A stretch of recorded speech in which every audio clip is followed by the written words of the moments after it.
Este es Buen Vivir, un espacio para dar una palabra fresca de orientación todos los días a la 1 de la tarde. Estamos con un tema importante. Hoy tenemos un tema importante para nuestro país y para el mundo. El doctor Eliezer Lacerda nos va a conceder una entrevista sobre los efectos de la vacunación. Debo presentar primero al doctor Eliezer Lacerda. Se graduó summa cum laude aquí en INTEC, aquí en nuestra universidad de INTEC. Luego fue a Estados Unidos y allá se hizo médico internista, infectólogo de la Escuela de Medicina del famoso Hospital de Mount Sinai. Y es certificado en el Board de Medicina Interna y de Especialidades Médicas. Actualmente director médico del programa de uso racional y antimicrobiano de la cadena Southcoast Health en Massachusetts. Un placer para nosotros tener al doctor Eliezer Lacerda, que es un especialista en el área que nos interesa, que tiene que ver con el COVID y la vacuna. Doctor Eliezer, bienvenido a este espacio de Buen Vivir. ¿Cómo se siente? Muchas gracias, doctor Dunker. El placer es mío. Me siento bien. Ya aquí en Estados Unidos estamos entrando en una fase de la pandemia donde la situación está bajo control en una gran parte del país, y aquí en el estado de Massachusetts hemos tenido un gran alivio en estas últimas semanas.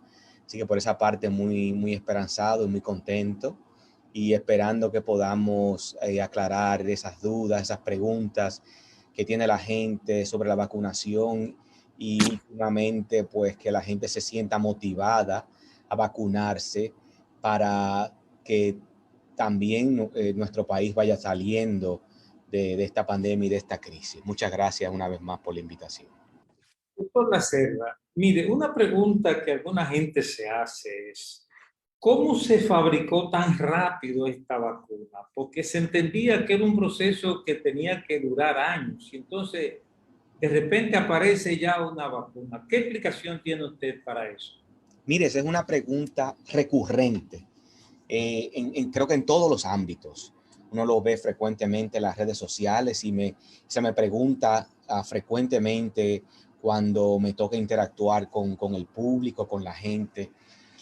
Y hay varias cosas que son interesantes resaltar, y que yo creo que dieron al traste con que la vacuna se pudiera desarrollar tan pronto. Primero, el coronavirus, el COVID-19, viene de una familia que son los beta coronavirus.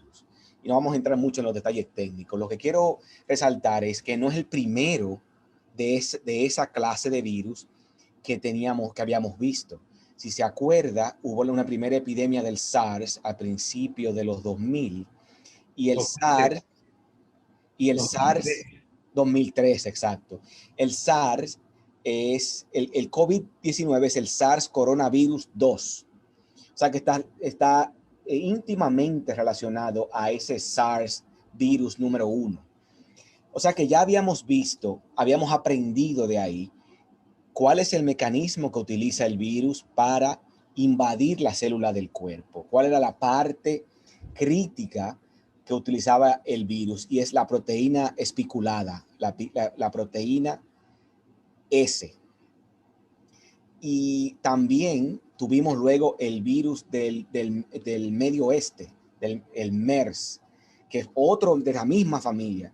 O sea que teníamos ya experiencia con dos virus diferentes, que nos permitió saber mucho del mecanismo por el cual el virus infecta al ser humano. Eso por un lado. Segundo, la tecnología sigue avanzando.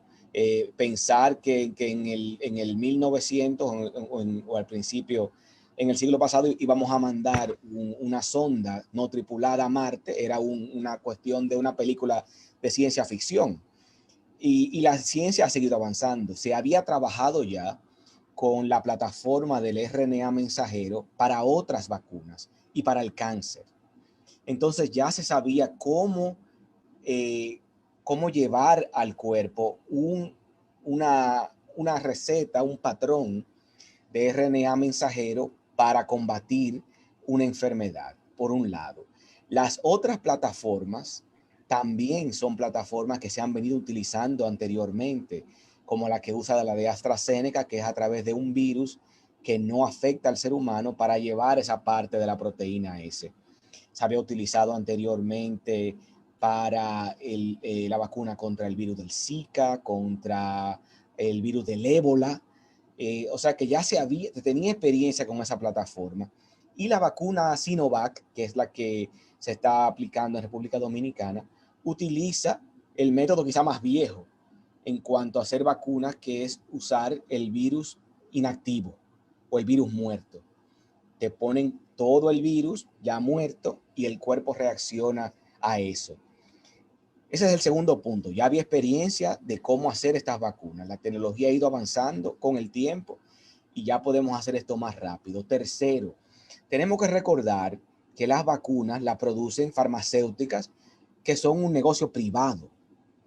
Y las vacunas muchas veces se toman tanto tiempo en una parte económica. Hay que hacer dinero con esto. Se quiere hacer bien para la gente, ¿no? Pero si la compañía no va a tener beneficios, no va a sentirse motivada para hacer una vacuna. En este caso, se produjo una alianza público-privada, donde los gobiernos de los países grandes y de otros países no tan grandes colaboraron recursos y se comprometieron a adquirir las vacunas. Eso le alivia mucho la preocupación de si vamos a hacer dinero con esta vacuna o no. Y creo que también un asunto importante es que las vacunas se están probando en medio de una pandemia, que es el otro factor limitante que tiene cualquier estudio de una vacuna. ¿Qué tan rápido podemos enrolar los pacientes en el estudio? Y ya vemos que con una pandemia tan extensa, pues no hay ninguna falta de casos. Los casos abundan. Entonces se pudo rápidamente enrolar pacientes y ver los resultados. Yo quería añadir aquí, que es una cosa también que la gente pregunta mucho, es todos los pasos para hacer estas vacunas son los mismos que se han hecho siempre. No se saltó ningún paso. Se probaron en animales primero, luego estudios de fase 1 donde se le aplicaron a cientos de personas, un grupo pequeño. Luego estudios de fase 2 donde se amplió la cantidad a miles de personas. Y últimamente los estudios en fase 3 donde en algunos casos se enrolaron 40, 60 y más personas. O sea que se hizo todo el proceso riguroso que regularmente se hace para probar cualquier vacuna. Ok. Bueno, estás explicando entonces que hay un nuevo tipo de fabricar vacunas con eso que tú llamas ARN mensajero. Es un nuevo tipo que podría desplazar al método anterior, ¿verdad, Eliezer? Pudiera ser, pero quiero ser un poquito precavido ahí porque no todos los virus serían igual de fácil para hacer este tipo de vacunación. Pero la plataforma es impresionante en el hecho de que solamente hay que tener el material genético del virus, se copia esa cadena de aminoácidos, esa receta, y se le pone a la vacuna, a la partícula de grasa. O sea que es una plataforma que sí, como usted dice, yo sin duda alguna entiendo que se va a expandir en los próximos años. Entonces, este método tan novedoso produce efectos secundarios peligrosos. Hay por ahí videos anunciando de daños que produce la vacunación. ¿Ha producido daño o beneficio esta vacunación? Mire, las vacunas en el sentido amplio han sido extremadamente seguras, aparte de eficientes, y podríamos hablar en detalle un poquito de las diferentes plataformas, si el tiempo lo permitiese. Pero como la pregunta inicia con las vacunas de ARN mensajero, pues se han aplicado ya cientos de millones de dosis. Y los efectos adversos que se han visto, la mayoría son efectos alérgicos. Entonces, alergias severas se producen alrededor de 2 a 11 casos de alergia severa, que es lo que llamamos anafilaxia, por cada millón de vacunas. O sea que estamos hablando de vacunas que son altamente seguras en cuanto al perfil de efectos secundarios. Otros efectos secundarios que se han visto con mucho menos frecuencia es esa inflamación, imagen en más jóvenes, la inflamación del recubrimiento del corazón, que es lo que llamamos nosotros los médicos pericarditis, o la inflamación del músculo del corazón, que es lo que llamamos miocarditis. Pero esos son mucho más raros que estos 2 a 11 por millón. Y los casos leves responden a tratamiento normal, que es con antiinflamatorios.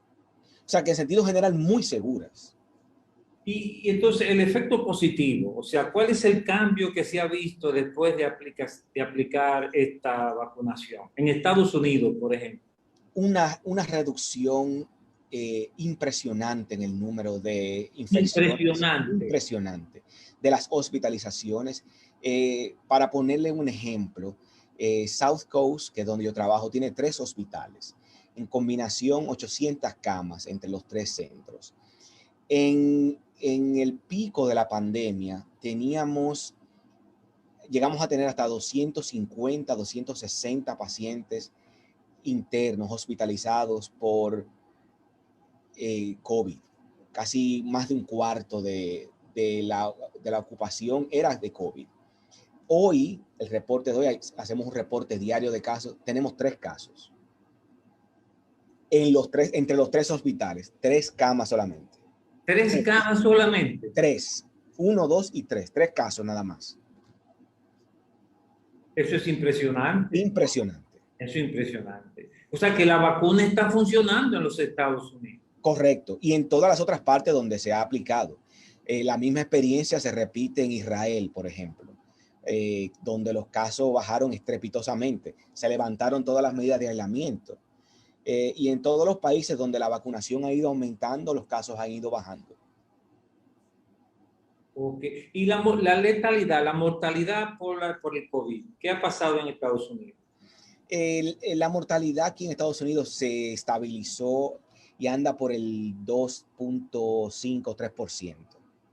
Pero la mortalidad tomada en sentido general le da a uno una sensación y una idea que a veces es la errada de que, bueno, si es un 2%, ¿para qué me voy a vacunar? Si el chance de morirme es 2%, y ahí depende de cuál sea tu sustrato, cuáles sean tus comorbilidades. No es lo mismo un paciente mayor de 65 años que un paciente de 30 años. No es lo mismo un paciente mórbidamente obeso que un paciente que no lo está. Y no es lo mismo un paciente con cáncer o un paciente con diabetes que un paciente que no. La mortalidad puede ser tan alta como un 18, un 20%. Pero por día, ¿cuánta gente muere diariamente por COVID? Depende. Aquí la mortalidad ha bajado y los casos están en el límite más bajo desde el inicio de la pandemia. En sentido general, la mortalidad aquí ya ronda casi el 1.000.000 de personas, 700.000 personas. La mortalidad, COVID, para ponerlo en perspectiva, COVID en momentos desde la que inició la pandemia se ha colocado como la principal causa de muerte en este país. Sí. Entonces, pero a medida que van bajando los casos, pues las causas usuales, enfermedad cardíaca y todo eso van a volver a ser, cáncer van a volver a ser el número 1. Pero COVID ha sido por gran parte de este último año y medio la principal causa de muerte en el país. Ok. Bueno, me estás dando un dato impresionante y es que de 260 camas que se ocuparon en el pasado, apenas 3 camas en esos 3 hospitales se están dedicando al COVID. Eso es una reducción tremenda. Y esto está pasando en todo el mundo. En Israel hay noticias muy impresionantes. Yo te pregunto, ¿y esto está entonces reduciendo el confinamiento en Estados Unidos? Sí, a partir del 31 de mayo se eliminó la obligatoriedad de mascarillas, de utilizar mascarillas. Ya no tenemos que utilizar mascarillas en espacios abiertos, no tenemos que utilizar mascarillas en espacios cerrados, las personas que están vacunadas, que son cosas que a veces son un poquito distintas en estos países que en los nuestros, ¿no? Aquí se confía mucho en la honestidad del ciudadano y la indicación, lo que ha hecho el gobierno estatal es, si está vacunado no tiene que usar mascarilla. Se ha eliminado estas restricciones en todo el estado. O sea que sí, y en muchos estados también han hecho lo mismo, por la alta vacunación y el número de casos que ha bajado. O sea que sí, aquí las restricciones han disminuido muchísimo. Mire, esta vacuna que se está usando y que tú nos estás diciendo que está siendo efectiva, eh, ¿se va a necesitar un refuerzo de esta vacuna? O sea, yo me vacuné, me puse las 2 dosis. Eh, ¿Eso me inmuniza para siempre o yo voy a necesitar un nuevo refuerzo para eso? Sí, lo más probable es que sí. Y no voy a hablar en términos definitivos, pero los coronavirus en sentido general no resultan, no producen una inmunidad de larga data, como por ejemplo cuando uno le da sarampión o le da varicela o paperas, donde la inmunidad es para toda la vida. Eso no pasa con los coronavirus. Oh. Entonces, la inmunidad, qué tanto va a durar la inmunidad para el virus? No sabemos. Todavía tenemos información fidedigna ya de estudios con la Pfizer, que es la misma que que el gobierno dominicano contrató. Tenemos data de 6 meses, pero los estudios ya tienen 8 meses de información, o sea que en las próximas semanas seguro va a haber una nueva actualización diciéndonos qué ha pasado a 8 meses o a 9 meses. Pero creo que sí, que debemos estar preparados para recibir un refuerzo, posiblemente al año de completar el primer esquema. Eso tampoco está claramente definido todavía, pero estamos esperando eh, esa información de los estudios clínicos. Pero sí, hay que prepararse a que va a haber que tomar un refuerzo. ¿Es igual con el virus de la influenza, la vacunación? No, es muy diferente. El virus de la influenza es mucho menos estable que el coronavirus. Cambia mucho, tiene muchas mutaciones que, aunque son pequeñas, pero son suficientes para que el virus se le escape a la vacuna. Entonces, por eso cada año hay que volver a vacunar y hay que vacunar con cepas diferentes. O sea que no se parecen. Okay. Mira, alguna gente dice que a pesar de la vacunación le ha dado el COVID. ¿Cuál es la explicación de ese fenómeno? Sí, eso es correcto. Las vacunas ninguna son 100% efectivas, eso es seguro. Eh, las vacunas que más alta efectividad tienen hasta ahora son las de ARN mensajero en los 90. La de AstraZeneca, que yo sé que hay gente que ha recibido la vacuna, está por los 70. La Sinovac, dependiendo de dónde se ha hecho el estudio, va de un 50 hasta más de un 90, como se vio en trabajadores en personal médico en Indonesia y en Turquía, por ejemplo. ¿Qué es lo importante de esto? Que aunque la vacuna a lo mejor no previene que te dé la enfermedad, te disminuye mucho la severidad. La gran mayoría de las infecciones que se producen en los pacientes que han sido vacunados son de leves a moderadas y la minoría necesitan ir al hospital o mueren, a diferencia de si no estás vacunado, que la severidad y en esos grupos específicos donde más debilitados es mucho más alta. Así que sí, es cierto, la vacunación no es 100% efectiva, pero reduce mucho la severidad, reduce mucho la transmisión, y hay muchas de esas infecciones que son asintomáticas completamente.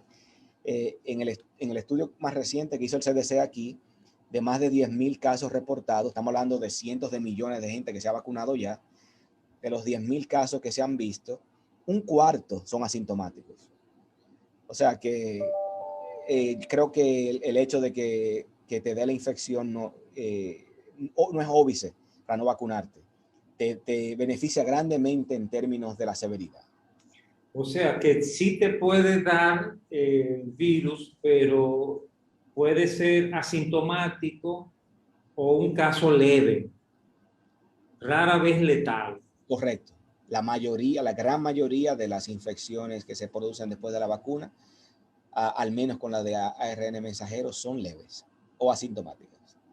Perfecto. Bueno, yo creo que me has respondido todas las preguntas que yo tenía, Eliezer. No sé si quieres añadir algo más a todo lo que ya has dicho. ¿Hay algún otro dato que quisieras añadir?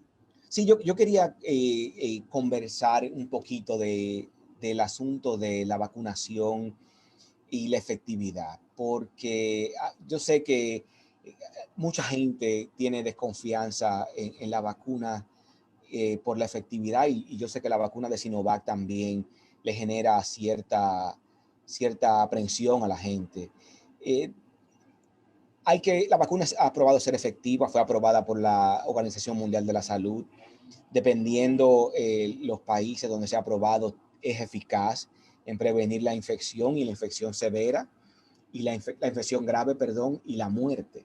O sea que es importante, sí, yo creo que se puede confiar en la vacuna, creo que la vacuna es aprobado ser efectiva y segura. Las variantes tienen un efecto en estas vacunas, y ya se ha comprobado con todas las vacunas. Hay variantes, mutaciones del virus que disminuyen la eficacia de las vacunas, y eso es todavía más importante para nosotros, vacunarnos. Mientras más gente vacunada, le dejamos menos camino al virus para seguir multiplicándose, para seguir mutando, y al final de cuentas quizás producir una mutación suficientemente grande como para que la vacuna no sea eficiente. O sea que es importante que aprovechemos esta ventana que tenemos, en la que todavía las vacunas tienen efectividad contra el virus, y vacunarnos la mayor parte, todo lo que podamos, para evitar eso. Hay que recordarle a la gente que el virus solo, si no tiene un huésped, no sobrevive. El virus no tiene capacidad de reproducirse a sí mismo. El virus necesita de la maquinaria de producción del cuerpo o del huésped para poder multiplicarse. Así que si nos vacunamos, cortamos esa cadena y pudiéramos retornar a esa normalidad que tantos ansiamos. Perfecto, gracias, doctor Laceta. Creo que nos has dado una explicación clara del tema. No sé si alguno de los que está aquí en el panel de Zoom quisiera añadir alguna pregunta. Felipe, Joeli, ¿tienen alguna pregunta para hacer al doctor Laceta en este momento?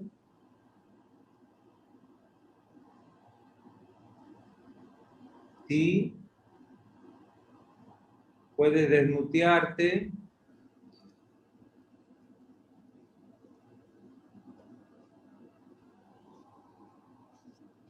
Sigue muteada. Larisa, sigue muteada. Ahora, ¿me Ahora escuchan? sí. Larisa. Ok. Saludo a Eliezer, que estudiamos juntos en INTEC. Un comentario sobre la vacuna de Johnson Johnson. Hoy yo estaba discutiendo con una paciente porque como la pararon un momento por el asunto de los trombos, la manera que yo se lo presenté como una manera de riesgo y beneficio. Muchas de las cosas que nosotros usamos, por ejemplo, esa misma paciente está usando anticonceptivo, tiene una incidencia mucho más alta de trombo de lo que se ha visto con la vacuna de Johnson Johnson. Y si te da el coronavirus, la incidencia de trombos es muchísimo más alta. Entonces, la manera en que nosotros tenemos que ver, incluso en este caso, que hubo un momento que hubo que parar la vacuna, después ponerla de nuevo, es ver la vacuna como riesgo y beneficio. La vida aquí en Estados Unidos, así como el le estaba diciendo, ha cambiado dramáticamente. En un momento llegamos a tener 3,000 muertos todos los días, ahora vamos a 300. Y, por ejemplo, en el hospital en que yo estoy, hay personas hospitalizadas con COVID en cuidado intensivo, pero ninguna persona que se haya puesto las 2 vacunas está en intensivo. Ninguna. O sea que lo han descubierto, que han salido positivos, como bien explicó el doctor Lacerda, ha pasado como que le hicieron la prueba porque tenía que viajar y después dicen, oh, pero estoy positivo, sin síntomas. Entonces, esa es la gran diferencia que hace la vacuna. Sí, o sea, está confirmando el punto de que la vacunación previene los casos letales. Y se ha dicho que incluso previene hospitalización en algunos lugares. Larissa, tú estás diciendo que antes la cifra de muertos rondaba ¿cuánto por día? Llegamos a ver en algunos meses, hace varios meses, hasta 3,000 al día, y hasta 4,000 en un punto llegó a haber varios días. Y ahora yo he visto algunos 300 al día, 400, es una gran diferencia. Comparado como veíamos hace algunos meses ahora, eso es una gran diferencia en mortalidad.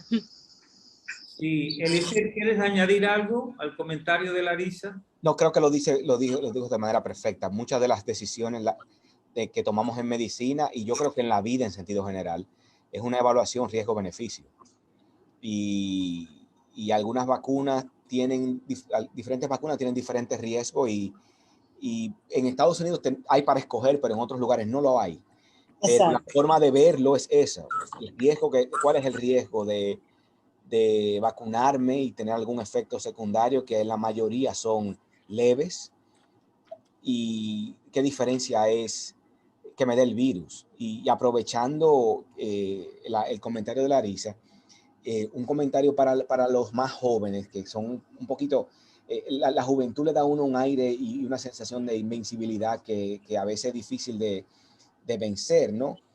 Y para los más jóvenes, que seguro le va a dar COVID de forma leve, que piensan que a lo mejor no es nada, hay estudios publicados que muestran que 1 de cada 7 personas que le da COVID leve, entre comillas, tienen síntomas persistentes hasta por 8 meses.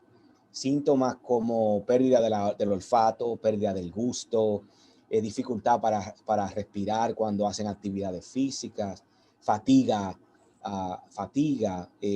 Muchas personas tienen ansiedad, depresión después del virus, hasta con enfermedad no tan grave. Así que yo creo que no es una buena idea jugarse esa carta de, bueno, que me dé el virus, que a lo mejor me da leve. Me parece que no hay, COVID leve es la minoría.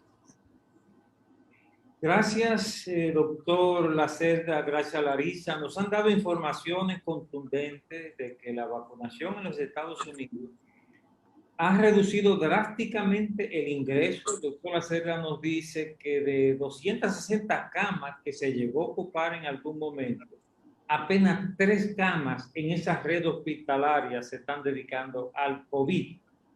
Y Larissa nos acaba de decir que de 3,000 o 4,000 muertes por día, estamos hablando de unos 300 por día en Estados Unidos, lo cual es una reducción drástica. Esto combinado con el dato que nos daba el doctor Lacerda, de que los datos estadísticos, los efectos secundarios negativos son estadísticamente insignificantes, porque se ha aplicado la vacuna a 100 millones o más de personas, y entonces el efecto secundario no justifica tenerle miedo a la vacuna. Bien, no sé si hay alguna pregunta más que alguien. Sí, Felipe, dinos tu pregunta al doctor Lacerda. Buenas tardes, doctor Lacerda. Buenas tardes, doctor Donker, doctora Larissa. Un gusto saludarles. Solo quería reforzar una idea que muy acertadamente enfocó el doctor Lacerda. No tenemos el hecho de que no tenemos la posibilidad de escoger la vacuna, ¿verdad? No podemos decir de que queremos ponernos la Johnson & Johnson o la AstraZeneca o la Pfizer o la Sputnik o la Sinovac, etcétera, ¿no? tiene que ver muchas veces con la disponibilidad que hay de las diferentes vacunas en los países. Me han llamado algunos amigos para preguntarme cuál es la buena, cuál me pongo. Yo les he mencionado la que estén poniendo, la que esté disponible, esa es la buena.